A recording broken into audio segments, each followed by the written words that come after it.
कृष्ण अपने रास के लिए जाने जाते थे, जीवन का रस।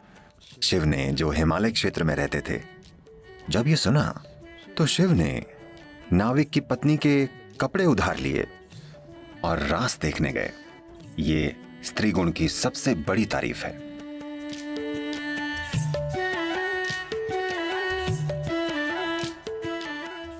आज का दिन खास है। आज कृष्ण जन्माष्टमी है। कृष्ण के बारे में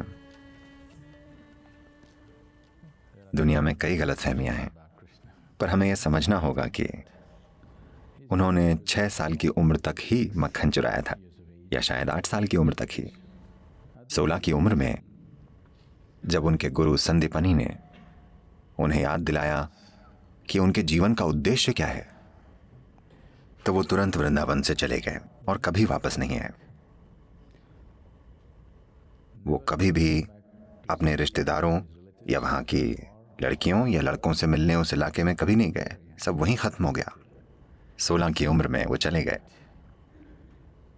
जब वो जा रहे थे, आज राधे कृष्ण कहा जाता है।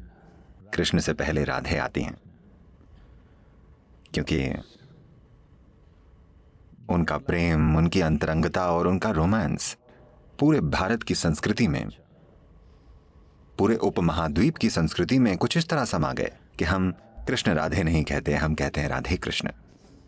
पर 16 साल की उम्र में कृष्ण ने राधे को आखिरी बार देखा, उसके बाद कभी नहीं देखा। 16 की उम्र में वो जाते समय वो बोले, ये बांसुरी मैं तुम्हारे लिए बजाता था, अब मैं जा रहा हूं और वापस नहीं आऊंगा। तो एक भेंट के रूप में, तुम जो प्रेम से इतनी सराबोर हो, मैं ये बांसुरी तुम्हें दे रहा हूं और मैं फिर कभी बांसुरी नहीं बजाऊंगा। और उन्होंने फिर कभी बांसुरी नहीं बजाई। उसके बाद से राधा ने बांसुरी बजाई। 16 के बाद उन्होंने कभी बांसुरी नहीं बजाई। 16 से 21 तक वे ब्रह्मचारी बनकर रहे। उन्होंने संन्यास लिया, ब्रह्मचारी बने और जबरदस्त साधना की। इसके बाद उनका पूरा जीवन राजनीतिक प्रक्रिया और आध्यात्मिक प्रक्रिया का मिलन करवाने के लिए समर्पित था। ये बातें कभी बताई नहीं जाती कि भारत के उत्तरी मैदानों में उन्होंने 1000 से ज्यादा आश्रम बनाए, क्योंकि वो चाहते थे कि आध्यात्मिक प्रक्रिया एक अलग चीज ना रहे, बल्कि जीवन का ही एक हिस्सा बन जाए। जैसे हम जीते हैं, यानी हमारा ध्यान करना उतना ही जरूरी है जितना हमारा सुबह ब्रश करना। वो चाहते थे कि आध्यात्मिक प्रक्रिया एक दिखावटी चीज ना हो, बल्कि जीवन का एक अहम हिस्सा बन जाए। खास तौर से देश के उन सारे राजाओं के लिए जो तब अखंड भारत का एक हिस्सा होते थे। तो उन्होंने पूरी तरह से समर्पित और प्रतिबद्ध जीवन जिया। पर आमतौर पर लोग सोचते हैं कि उन्होंने बस मक्खन खाया, बांसुरी बजाई और लड़कियों के साथ नाचे।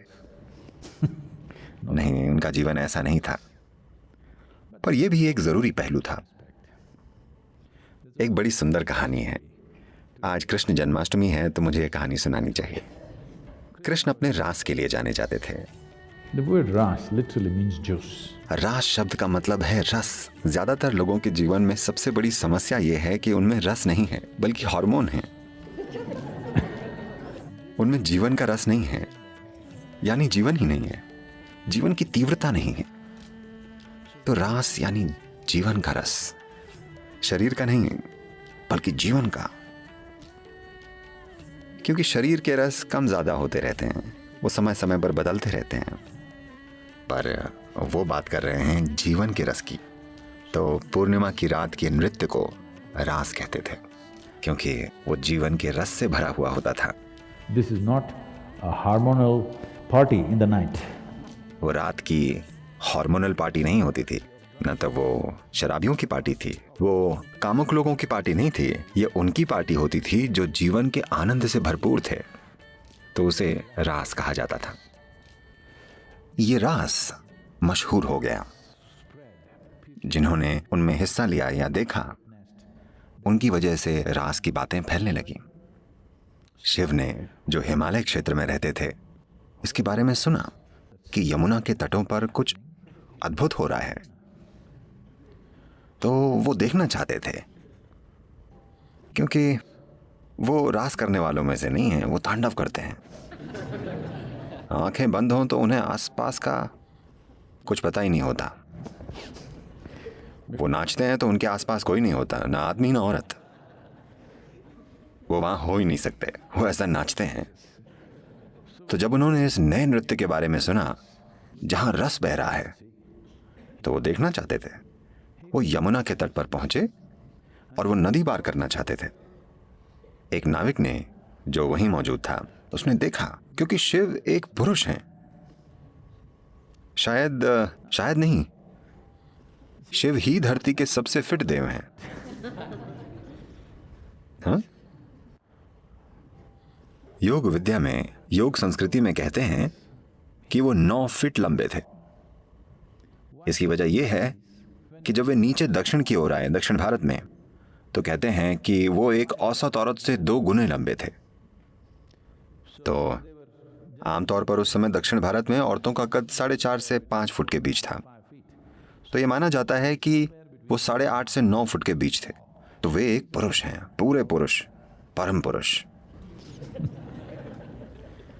तो नाविक उन्हें देखकर बोला, आप बहुत ज्यादा ही पुरुष हैं, आप रास में ऐसे नहीं जा सकते।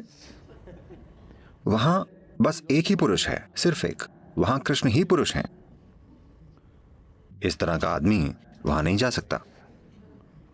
शिव बोले, तो अब मैं क्या करूं? वो बोला, कम से कम औरतों के कपड़े पहनकर जाइए।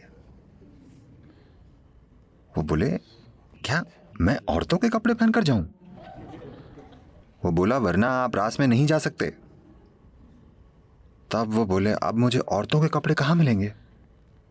तब वो नाविक बोला, मैं अपनी पत्नी से कहता हूं, वो आपको अपने कपड़े दे देगी, आप उन्हें पहने और जाएं। रास में सही तरीके से हिस्सा लीजिए, एक स्त्री गुण की तरह, न कि पुरुष गुण की तरह। तो शिव ने नाविक की पत्नी के कपड़े उधार लेने का फैसला किया, जो उसने पहने हुए थे। मेरा मतलब वो एक गरीब परिवार था। शिव ने देखा कि ये दूसरे जोड़ी कपड़े भी नहीं है। उसने वो कपड़े पहनने के लिए कहा था जो उस स्त्री ने पहने हुए थे। कहीं कहीं बड़ी सुंदर पेंटिंग्स हैं, शायद ये मधुबनी पेंटिंग्स हैं, जिनमें इनमें एक स्त्री का हाथ दरवाजे से बाहर है और शिव ऐसे कपड़े ले रहे हैं और रास में जाते हैं। ये कहानी कृष्ण के गुणगान करते हुए हमें यह बताती है कि अगर आपको रास को जानना है तो आपको स्त्री गुण को जानना होगा, नहीं तो आप रास नहीं जान पाएंगे। ये प्रकृति, ये स्त्री गुण की सबसे बड़ी तारीफ है, समझे आप? ये स्त्री गुण की सबसे शानदार तारीफ है, स्त्री नहीं, स्त्री गुण। क्योंकि इस संस्कृति में हमने हमेशा समझा है कि जीवन सिर्फ तभी सुंदर होगा जब पुरुष और स्त्री गुण की भूमिका बराबर हो। Today we are building a world where feminine is being massacred. आज हम ऐसी दुनिया बना रहे हैं जिसमें स्त्री गुण खत्म किया जा रहा है। आज सफल होने के लिए औरत को आदमी जैसा बनना पड़ता है, वरना कोई चांस नहीं है कि वो आज की दुनिया में सफल हो पाएगी। स्त्री गुण का खून किया जा रहा है। आप देखिए, ये हो रहा है। आप दुनिया में कहीं भी जाएं, अब सामान्य बातचीत में भी लोग बिल्कुल पहले जैसी बातें नहीं करते। अब वो मौसम की भी बातें नहीं करते जैसे पहले करते थे। आज दुनिया का हर बेवकूफ एक ही बात कर रहा है, इकोनॉमी। हाँ, कहीं भी जाएं, इकोनॉमी का क्या हाल है, शेयर मार्केट कैसा चल रहा है। कोई मॉनसून के बारे में भी नहीं पूछ रहा है। सभी सिर्फ अर्थव्यवस्था और शेयर मार्केट की बातें कर रहे हैं। इसका मतलब पुरुष प्रकृति हावी हो गई है। जीवन यापन सबसे बड़ी चीज बन गई है। एक सरल सी चीज, इकोनॉमी का मतलब क्या है? Simple survival. बस जीवन यापन, है ना?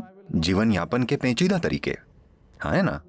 जीवन यापन का प्रोसेस, भोजन कैसे मिलेगा, ये कैसे करें, वो कैसे करें, कैसे कुछ बना लें, ये जीवन यापन हुआ। घर बनाना, खाना, कपड़े पहनना, थोड़ी खरीदारी करना, ये जीवन यापन है ना? अब हम बस जीवन यापन की ही बात कर रहे हैं, क्योंकि स्त्री गुण काफी हद तक दूर कर दिया गया है। कम से कम घरों में इसे रखें। बाहर समाज में तो ये काफी हद तक खत्म है। पुरुष गुण ही सब कुछ है। तो आज कृष्ण जन्माष्टमी है, यहाँ उनका संदेश ही ये है। वो ये कह रहे हैं कि अगर समाज में स्त्री गुण ना हो तो असल में जीवन भी नहीं होगा। हम आदमी या औरतों की बातें नहीं कर रहे हैं, हम नर मादा की बात नहीं कर रहे हैं। हम दो मूल गुणों की बात कर रहे हैं, पुरुष गुण और स्त्री गुण। तो कृष्ण का जीवन स्त्री प्रकृति का उत्सव है, क्योंकि पुरुष प्रकृति तो हर हाल में जाहिर होगी, यही उसका स्वभाव है।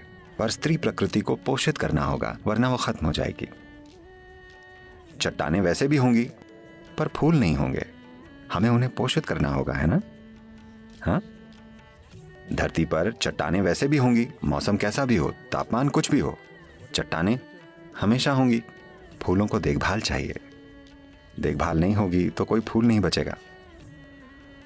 चट्टानों से आप कुछ बना सकते हैं, फूलों से आप क्या बनाएंगे? कुछ नहीं। बात बस इतनी सी है कि जीवन में काम आना ही सब कुछ नहीं होता।